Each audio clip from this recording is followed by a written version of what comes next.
और चीन के बीच जारी सीमा विवाद के बीच अब खबर आ रही है कि लद्दाख में चीन की सेना 2.5 किलोमीटर पीछे हट गई है। आपको बता दें कि लद्दाख में 2-3 जगहों पर चीन की सेना पीछे हटी है। वहीं खबर ये भी है कि अब भारत और चीन के बीच सीमा विवाद सुलझाने और स्थिति को शांतिपूर्ण बनाने के लिए और बैठकें हो सकती हैं। आने वाले दिनों में ब्रिगेड कमांडर लेवल की बातचीत हो सकती है। इसके अलावा जानकारी ये भी आई है कि चीन ने गैल्वन घाटी अब भारत के पेट्रोलिंग पॉइंट को पार नहीं किया है और न ही कोई कब्जा किया है। हालांकि चीन ने अपने इलाके में सैनिक और युद्ध सामग्री जमा की है। आपको बता दें कि चीन और भारत की सीमा पर गैल्वन घाटी में कई दिनों से तनाव की खबर आ रही है। इसी बीच खबर ये भी आई कि चीन युद्ध अभ्यास कर रहा है, जिसके जवाब में भारत ने लद्दाख सीमा पर युद्ध अभ्यास करते सैनिकों का वीडियो शेयर किया था। इस एक्सरसाइज से भारत ने पूरी दुनिया को बता दिया था कि चीन सीमा पर अब सिर्फ इन्फेंट्री सैनिक ही तैनात नहीं होते, बल्कि टैंक, मैग्नेटाइज्ड फोर्सेस, यूएवी और पैरा कमांडो भी तैनात रहते हैं। लेकिन अब चीन ने पीछे हटना शुरू कर दिया है।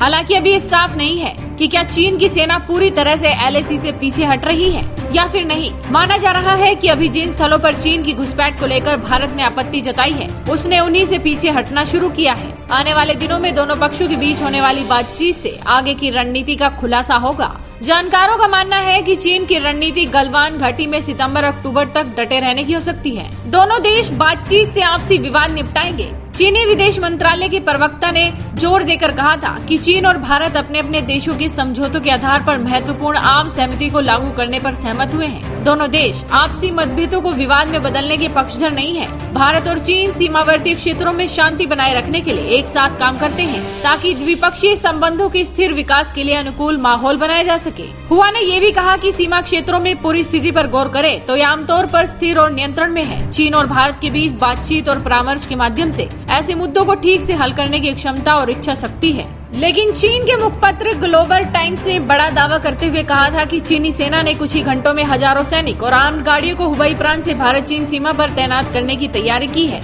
और चीनी सैनिकों का एक वीडियो भी उन्होंने शेयर किया था। लेकिन अब जब चीन 2.5 किलोमीटर पीछे हट गया है तो भारतीय जनता जमकर अपनी राय रख रही है। दीपक सिंह लिखते हैं, वो जमाने गए जब चीनी जिस हिस्से पर पैर रखते थे वही चाचा जी उनको गिफ्ट कर देते थे। अब ये नरेंद्र मोदी बाहुबली के दौर का भारत है। अब किसी ने आंख उठाई फोड़ दी जाएगी और हाथ उठाया तो तोड़ दिया जाएगा। अरविंद कहते हैं, अरे छोटी आंख वाले बच्चों, आंखें खोलो, ये मोदी, योगी और अमित शाह का भारत है, समझे। अभी तो 2.5 किलोमीटर पीछे गया है। अगर मोदी चाहे तो तुम्हें दुनिया के आखिरी कोने में पहुंचा दे। दर्शन शाह लिखते हैं, ये तो होना ही था। अभी भी समय है, अपनी सेना को वापस ले जाओ, वरना भारत ने आगे बढ़ना शुरू किया तो वापस जब जाएगी जब आपकी पूरी जमीन पर भारत का झंडा लहराएगा। राहुल देवलिया ने लिखा है, 2.5 किलोमीटर चला गया वापस। अरे हिम्मत नहीं हुई होगी हमारे शेरों को देखकर बच्ची सी सेना से आक्रमण करने की सोच रहा है। हम भारतीय वीर हैं, डरने वाले नहीं। तो जनता ने तो इस मुद्दे पर अपनी राय रख दी। आपका क्या कहना है? अपनी राय हमें कमेंट कर बताइए। साथ ही आपके अपने चैनल हेडलाइंस इंडिया को सब्सक्राइब कीजिए।